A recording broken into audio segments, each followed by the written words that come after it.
Everyone, I am 2 for 2 for making it up and down these stairs without tripping. There's one more to go. Wait for the face plant at the end of this panel. That's the final act. So, thrilled to have these gentlemen on stage today. We're going to be talking about something that you don't hear about enough of, but is really critical in terms of equitability and reaching the masses and transparency to really move people towards better decision making around the foods that they eat and the planet that they engage in. And for those of you who are sitting here in the audience, thank you for being here, keeping up the energy. This is, the afternoon time, but it's a different time for those of you who are engaging all over the world. So whatever time zone you're in, thank you for being here. Thank you for watching this through the We Don't Have Time application. And please engage with us. You might not be here in person, but we can hear you. So please write out your comments, your questions, and this panel will engage back in due time. So thank you for joining us here today. We are going to be talking about how to build consumer confidence, the intersection of religion, labeling, and food security. We love our intersections. Yeah. All of these conversations are multifaceted, and that's why we have such a unique panel here today. Before I introduce them, I'll describe the panel. We are value-driven consumers, and we need to become more mindful about how and where our food is sourced from. There's opportunity to ensure consumers that quality, nutritiousness, and cultural appropriateness of foods can actually be accessed and can actually be purchased. Third-party certification and clear labeling provides consumers with transparency and trust that the foods and products they're purchasing align with their needs and values. Through its halal certification process, IFANCA is uniquely positioned to ensure that both Muslim and non-Muslim consumers have access to nutritious and consciously sourced halal foods and products in an evolving and increasingly vulnerable supply chain. So, fascinating conversation that really doesn't happen enough. Yeah. I'm thrilled to be here as your moderator. You'll remember I'm Dr. Sweta Chakraborty. I am the US president of We Don't Have Time, the world's largest review platform for climate solutions. And I have this panel next to me, Dr. Mohammed Chaudry. He has served as the president and CEO of IFANCA for over 3 decades, where he has worked alongside religious advisors and researchers to distribute halal-certified products to countries around the world, and more recently, within the United States through an ongoing partnership with Saffron. Next to Dr. Chaudry is Jack Acree, who is the executive vice president of, I'm sorry, is the executive vice president of Saffron Foods, one of the fastest growing startups in the natural foods business. As a key founding member of Terra Chips, Alexia Foods, and Saffron Foods, Jack's goal is to try to affect what we eat through what he makes and sells. Awesome, cannot wait to get into that. In between Jack and Dr. Chaudry is Dr. Riaz, a professor of food diversity, nutrition, and food science at Texas A&M, hailing from great state of Texas. Here we are. Dr. Riaz is an authority on halal food production with several published books that have been translated in multiple languages. I was going to list it all out, but it's quite the resume. He has given more than 500 talks in 60 different countries. The only person that might actually give Dr. Riaz a run for his money in terms of countries visited is Andrew Zimmern here, who we have come to know and love throughout Future Food South by Southwest. He is an Emmy-winning and 4 times James Beard award-winning TV personality, chef, writer, and social justice advocate, as well as ambassador of the UN World Food Program. Chef Zimmern has devoted his life to exploring and promoting cultural acceptance, tolerance, and understanding through food. I couldn't imagine a better panel to have this conversation. And to really kick it off, and again, we are reaching consumers all over the world in their respective countries. There are 8 billion Muslims on this planet that will know what halal is. But for those who are non-Muslim but could benefit from this understanding, I ask you, Dr. Chaudry, please explain the meaning of halal and what the process is in certifying halal products from your own personal experience, because you have quite the story of how you got into this. Dr. Sweta, thank you very much for moderating this session, and it's a pleasure for me to be part of this audience, great team. Now we're talking about transparency and building consumer confidence through transparency and label, etc. Here, you're consumers, but here, more importantly, you're the audience, and I'm the product. I first want to introduce myself, who I am, so you're not wondering, is he Indian, is he Pakistani, was he born here? Okay. I was born in India, Punjab, and then to a father who was farmer, and he migrated to Pakistan in 47. I'm a survivor of that Indian Holocaust of 1947. So my family moved to Pakistan. I grew up there, and I became son of a farmer. I worked on the farm also while going to school. So once I graduated from high school, and I wanted to find what's next, and I wanted to go to college. And coming from agriculture background, I go to agriculture college. So I went to agriculture college. My bachelor's and master's degree from Pakistan. I had opportunity to go to Beirut, another master's degree in food science. Then I had opportunity to come to USA, then PhD from University of Illinois. So that's my life. Then how I got involved in halal more deeply rather than just eating. In 1970s, when I was going to college, there was no halal available. So I used to go to the farm to kill a cow, to kill a goat. I couldn't consume the whole thing, so I had it butchered and put into a small package, rented a freezer locker, and put it over there. Any students who wanted to meat, here's the key, go get your meat, and write down what you got. So this was the start of the building the consumers and the consumer confidence, okay? And rest of the story, what halal is, most people say, oh yeah, meat has to be butchered halal.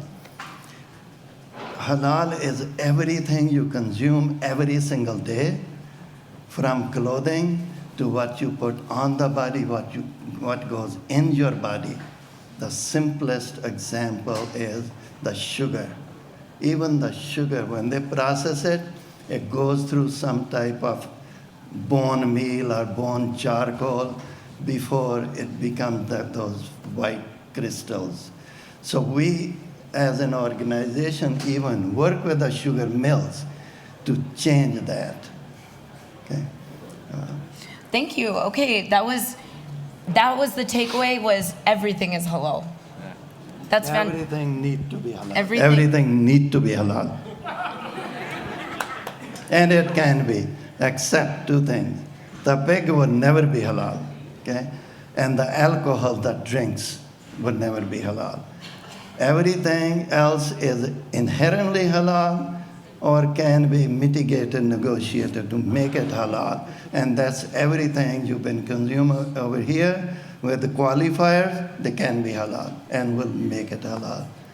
Thank you for sharing that. I don't think I've ever thought of it that way. And as a fellow, not born an Indian, but we share the same South Asian ancestral landmass, I thought I had a better idea, but that explanation really helps with the understanding of what it means to be halal and how can we get there, and how it's accessible to not just Muslims, but beyond. And it's important to remember that.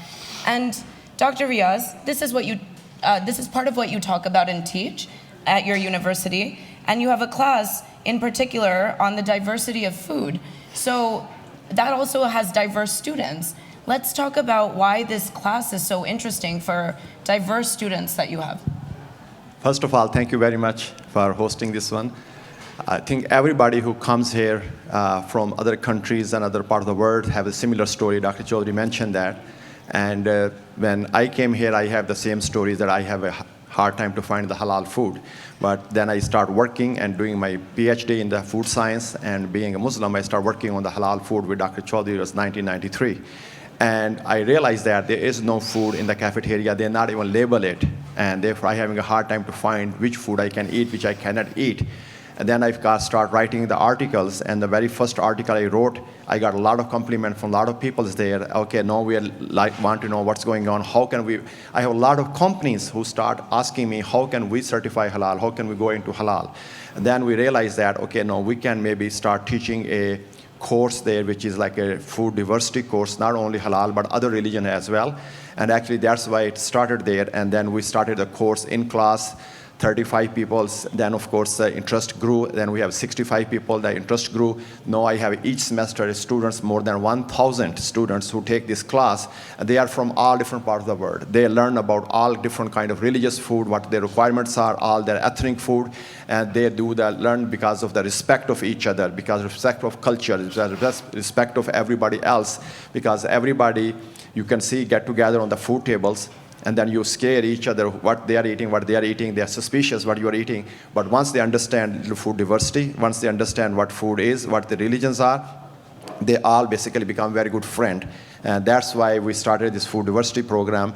And we have it's very successful food industry, getting a lot of benefits. All the 1,000 students, when they graduate, they go to the food industry and they interview them. They already know that what is halal, how do I get halal, how do I get kosher, how do I get organic, how do I get gluten-free.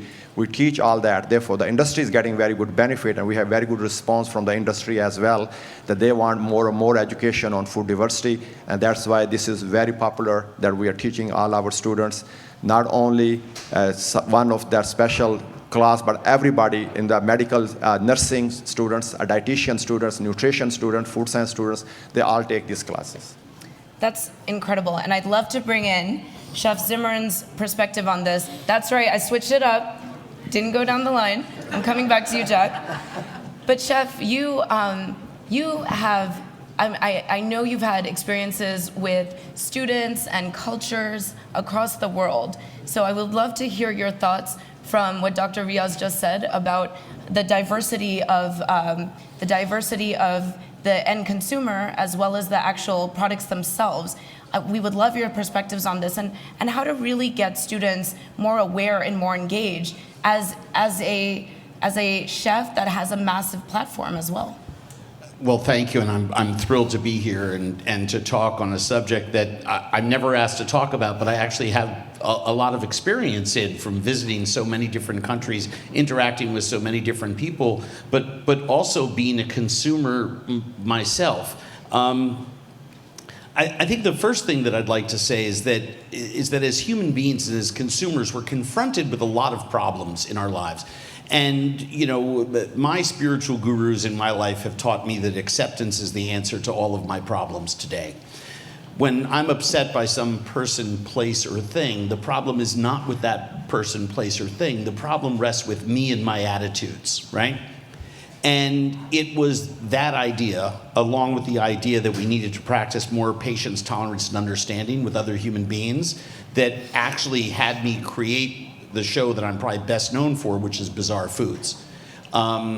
It was not a show about a fat white guy that goes around the world and eats bugs, even though a lot of people saw it that way. And if you needed that entertainment and enjoyed it for that, I love it. That's fantastic.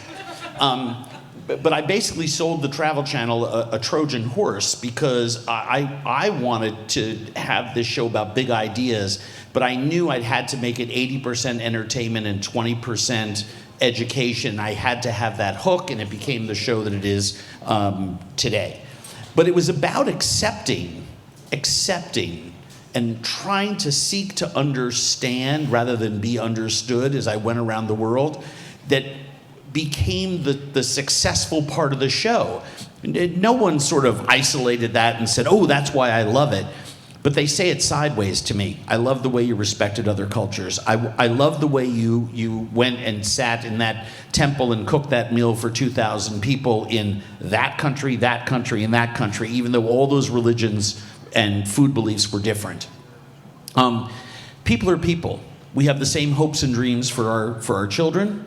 We want to live in a peaceful way with each other. We're hardwired to eat anything genetically. I can't tell you how many people come up to me in a grocery store in my hometown and say, well, of course, my kid won't eat fish because no kids will. And I sit there and I look, have you been to Japan? Right. Or Iceland? Or I could just name check countries where, 1-year-olds are given a little piece of fish jerky in their mouth when they're hungry and to help them with teething. I mean, it's like we are hardwired to try anything genetically, especially if it has healthy fats in it, help our brain grow.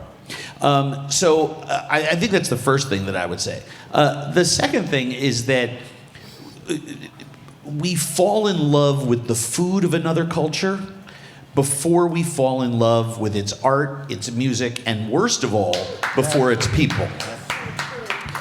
I think that's kind of criminal, right? But how do I change that? And you know how frustrated I am at change, because I've been pestering the doc for over 24 hours about this glacial. He says pester, thing. I say an amazing conversation. Perspectives. But the fact of the matter is that it is vital. It is vital for us to be seeking solutions that are common for all of us, rather than trying to fight and create more divisiveness. And the number one way the thing that I know we all love is a good meal. I've been in the middle of jungles and places where I can't understand what the other person is saying, and I have no idea what's on my plate. Literally no idea what's on my plate. And they've tried to explain it to the crew and our translators, and they're like, it translates as white spring vegetable, and that translates as flying something. And there it is cooked and on my plate, and I eat it, and it's delicious. And by accepting someone else's food, I am accepting not only their culture and their family and their graciousness, but I'm accepting their humanity and their gift. Food is a love language in our world. And by being patient, tolerant, and understanding, I think we're doing a great service to the world.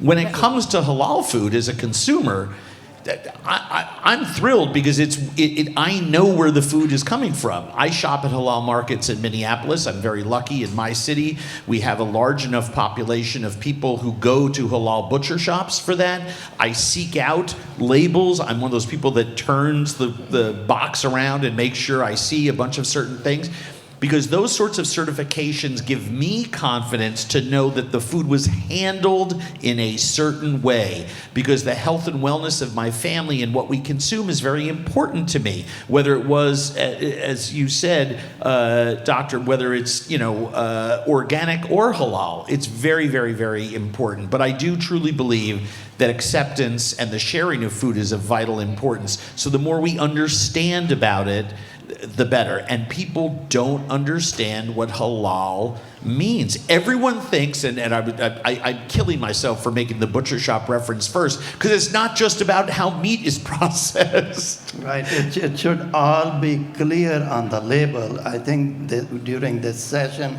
we want to touch a little bit more upon that.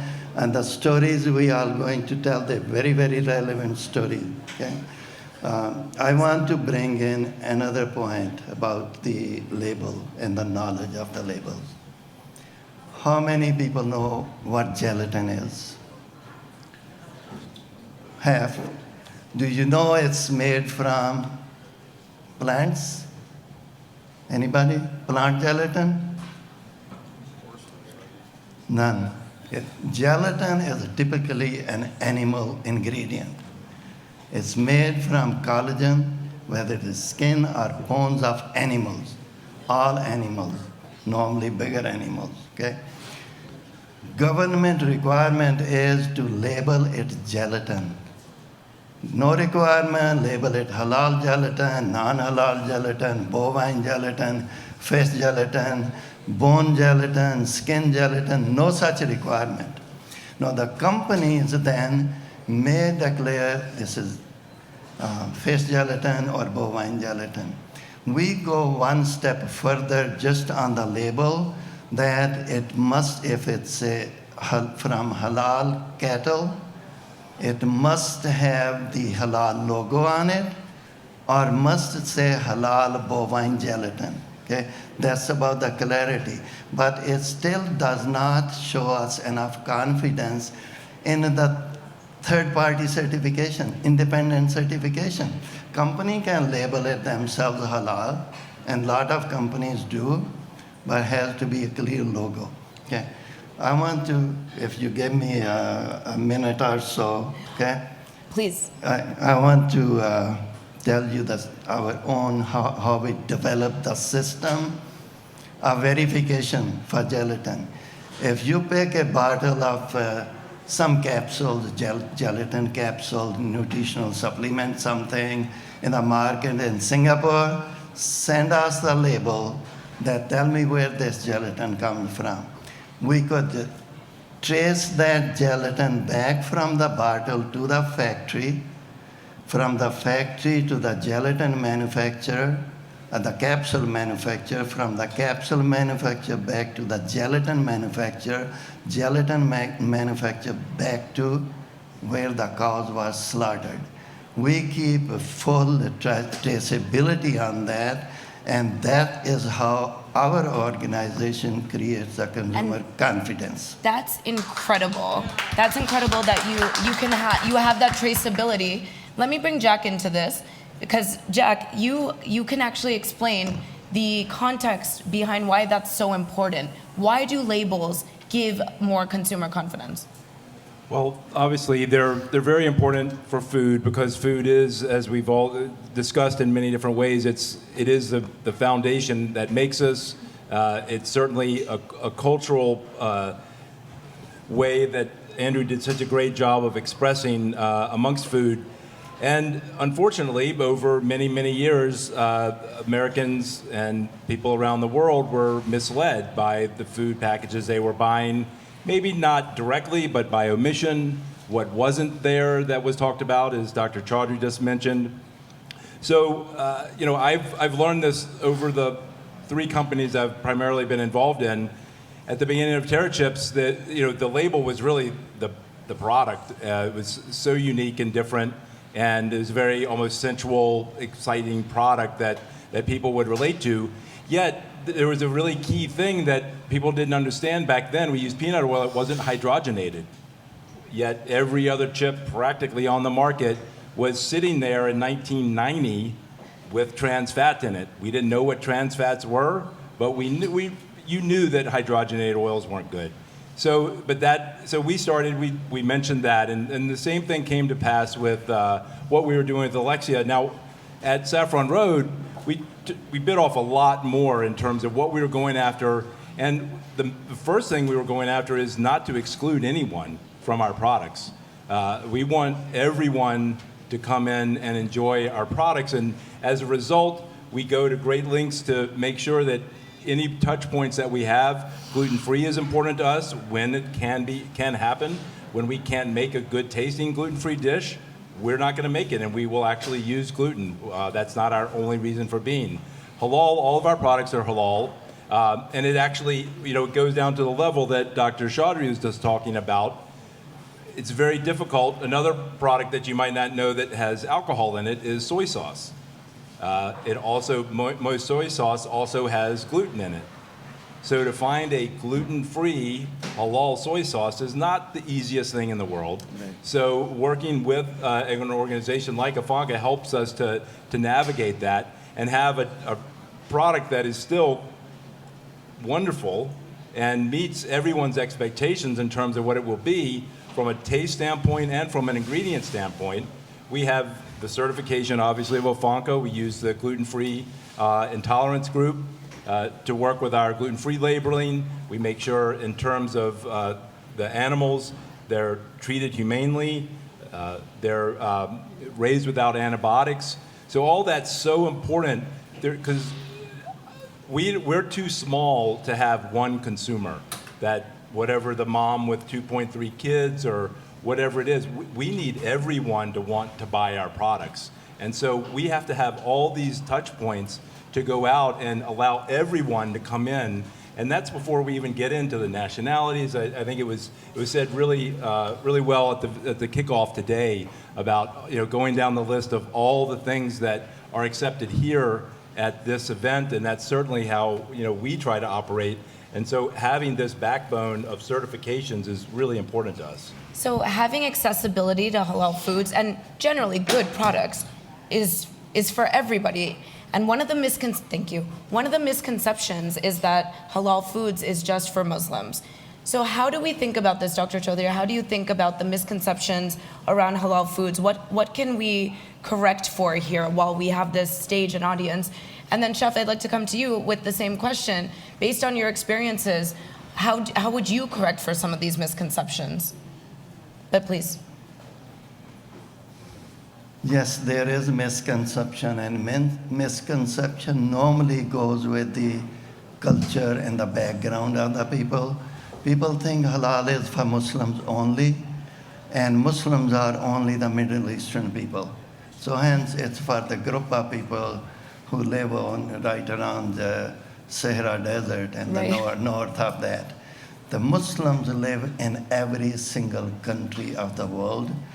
Muslim students and other people's friends, when they get together, we do get together, we do meet other faiths without even thinking that, oh, I'm going to meet a Christian today and a Jew tomorrow. No, we meet the friends. We break bread together and we make sure it is halal. Okay?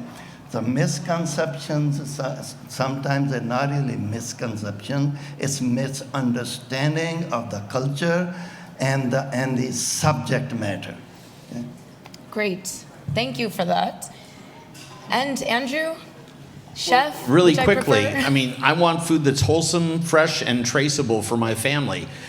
So if you go to the supermarket that I shop for, mainstay products in, they have a very large fish counter, and all the fish are labeled fresh, but they're actually lying. They're not. It's not fresh. It's fresh from frozen. But they don't have to legally say so at the retail level because of the lack of oomph that we have accepted with our truth in labeling laws. Absolutely true. So, thank you. Yeah. I need you with me everywhere I go, because people always shake their head and go, well, he's only 80% true. A supermarket, because of the lack of power that we've given the teeth on our truth and labeling laws, can sell a frozen product, which, by the way, in some cases may be just fine. But the fact that it sows those seeds of doubt in me really makes me wonder, well, do you know what boat that came off of? Because I like to shop in markets where they're using very, very simple little chips that can tell the end seller, right, or the retailer, what temperature the box of fish has been at since it left the boat, where it's from, the name of the boat, the name of the captain, how many days ago that fish was pulled out of the water. It's all done on tiny little radio chips, and they do this in the seafood industry. So when I'm buying meat at that same store, and there's just like chicken parts and beef parts and lamb parts, etc., I kind of look at that and I go, I don't know where that's from. And the person behind the counter can't tell me where that's from. But when I go down to any one of a dozen of other markets that I buy my meat and my produce and my seafood and my poultry from, they all can tell me where they are. And it just so happens they also have halal certification, because that's where a lot of people are shopping for their food, Muslim and otherwise. The Asian market, where I buy the majority of goods for my household, just for a variety of reasons that are non-germane to this conversation, happens to have halal certification at their meat and seafood counter, right? So they're buying meat from the same place that I could drive 10 miles to and get it for 20 cents a pound less, but I happen to be one of those people that doesn't want to drive 10 extra miles, and I'm going to buy it from that market. I'm going to keep that market alive, and I'm going to amplify what that market is doing. Great for the planet. Not only can they tell me where the meat is from, but they have a greater variety of meats. The supermarket that you shop at, well, it might be different down here because it's such a popular cut of meat, but in Minnesota, none of them sell skirt steak. So I have to go to the Mexican market for that, which also has halal certification because they have such a large Muslim population that's living in the same neighborhood. When I go to the fish counter at United Noodle, I can buy croaker, one of the most delicious fish that swim in the ocean. It's small, it has a head on it. I'm doing the right thing for the planet. And they can tell me what boat that that fish came from. So as a consumer, I really do believe that it is vitally important to understand that truth in labeling laws are not what they seem to be, which is why associations like the ones that we're talking about up here and that Jack mentioned before are so vitally important, because then I start thinking to myself, well, what about my Triscuits, right? That my kid loves. Maybe that's not the best choice for me. And I start reading labels, right? I just think what it was someone else's slogan, some big company. Actually, I think it was Hebrew National Hot Dogs because they were kosher. They answer to a higher authority, and I thought that was a very clever marketing ad because you can trust whatever is in that hot dog, and I think trust creates loyalty. You know, Absolutely. when it comes to business, and I know Jack can speak to that. Yes. I'm coming to you to speak to that. I'd love to bring in Dr. Riaz on this. What trends have you seen as well, in addition to some of the misconceptions that you have to clarify for in your classes? And where are you seeing kind of the trends going? Yes. I was going to mention that one way to get rid of the misconception, all that, through the educations. When I teach the students, there are 1,000 students each semester. They are learning about all different kind of foods, and they have never tried halal food. And the next day I got an email after the lecture, Dr. Riaz, I went to this store. They have halal food. I got it. They take the picture. They send it to me. Oh, it was very delicious. I want this one. And then they tell to your other friends. They tell to other friends. Therefore, story goes around. There's a new halal restaurant. There's new halal food. Therefore, I think that's the only way we can do that, by education and education. And also, it's not only we're teaching them about misconception. We teach them from A to Z the whole process of all food, not only the meat, but every single thing Dr. Chaudry mentioned, processing from gelatins to all the candies to chewing gums, every single thing, to go through there, read the ingredients, and then once in a while I get an email with the labels on it which has a halal logo or which has gelatin. It's a fish gelatin, it's a kosher gelatin, it just say that it's bovine. Therefore they always talk back to me again, let me know that we are noticing that. And the industry, when they go for the interview for the industry, that's why most of the things I see, the impact is there. They see that when they go to the interview, and they say, well, by the way, talk about it, we make kosher product and all that. And then the students tell, do you make halal? Do you know this? They told me, Dr. Riaz, they were surprised to hear from me as a students, the industry, how do you know all these things? You are just students coming out from the university with that food science degree. How do you know all this certification? How do you know halal? How do you know kosher? He said, we have taken the class on food diversity where we teach and learn everything. We can't teach every single thing, but at least we're sensitizing a lot of students. They're learning it, and they're going into the field, and they are promoting that image. Education, education, education. And third-party certification. Yes. I'll We tell hear you why third-party certification. You try to contact your state government or federal government to try to get the information about anything, how long it takes. You'll be lucky if you get the information, okay, from the website or the phone lines, okay? And industry, how much do you trust industry to give you the information straight out? Most of them don't. This is why third-party certifications are important. Saffron Road CEO is a Muslim, okay? And they decided to hire us to do the third-party certification for their product as halal. They have, I don't know, Jack, how many, 6, 7 different independent certifications. And every single of the certification logo they use is a third-party certification that brings the confidence and the clarity to the subject. And this is what creates a familiarity between your audiences, existing ones and new ones. It creates familiarity with the culture, the process, what the entire process was to get the food to the actual table. And that breeds trust. And trust is what we need to then see a shift in human behavior, to be more open, to be more engaging with different types of foods that then lead you to new cultural experiences. So this is all very entrenched in science. And you know this as a practitioner. So how important is trust truly in building that consumer loyalty and a sustainable consumer base? Well, it's certainly important in any business, but no more important than in food. Food is the most personal thing that anyone is ever going to purchase. I think for a long time in this country, it really wasn't looked at that way. It was very much productized, boxed up, and there was no emotional connection to it. So the trust, getting back to really understanding what's in there, and what, we have products that are not only halal certified, they're kosher certified, they're non-GMO, they're gluten-free. Again, all with the associated party that backs it up, and it's not just us saying that, because unfortunately, manufacturers have not been so trustworthy. So it also comes to the package that you have. If you're going to promise a lot, you better deliver a lot. That's the other thing that people have been sold over the years. And also, the way that you sell your product is to reach the largest audience that you can. If you sell back in only 20 years ago, it was important that we had gluten-free, big-name products. The industry's moved that you can have gluten-free for everyone. What I'm getting at is, don't sell to one consumer. Open yourself up because everyone can come into your products, no matter what they are. As Andrew was talking about, they might not think they like it, but if you can get them to try it, they probably will if it's a good product. And that's how we expand the universe here and get people to try new foods and experience new things.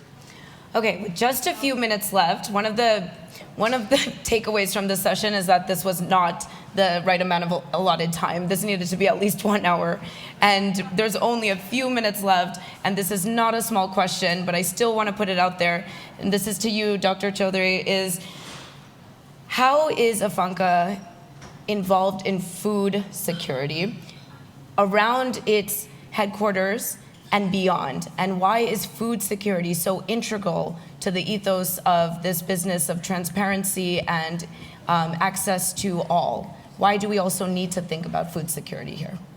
Thank you. It's a great question.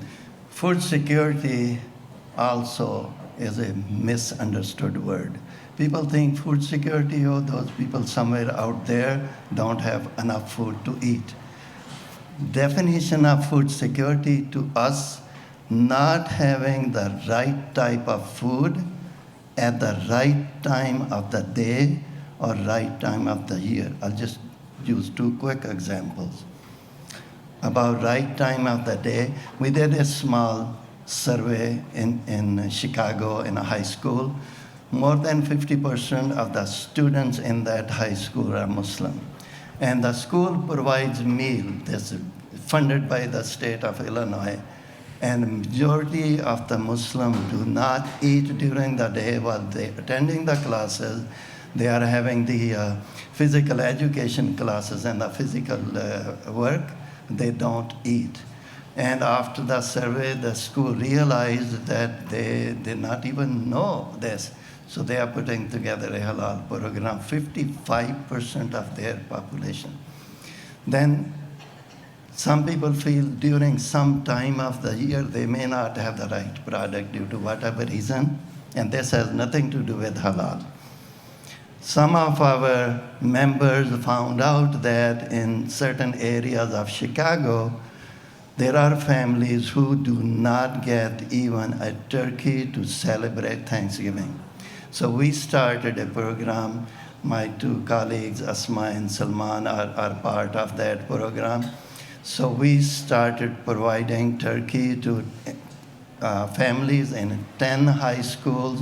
We provide 5,000 turkeys every year just for Thanksgiving. So we defined food security in those terms. Similarly, for other people, it might be not enough calories or not enough protein or whatever. So you have to identify, define the food security and insecurity, and then you can handle it properly. I see this as being part two. This panel next year, part two, as we really get into food insecurity. So with that, and in the interest of time, I would love to thank my panelists here today and their unique expertise to this issue of transparency, certification, equitability, and access to halal foods and beyond for those halal Muslims of the world and beyond as well. Halal is and can definitely be for everyone. Yes, that's right. Thank you all very much.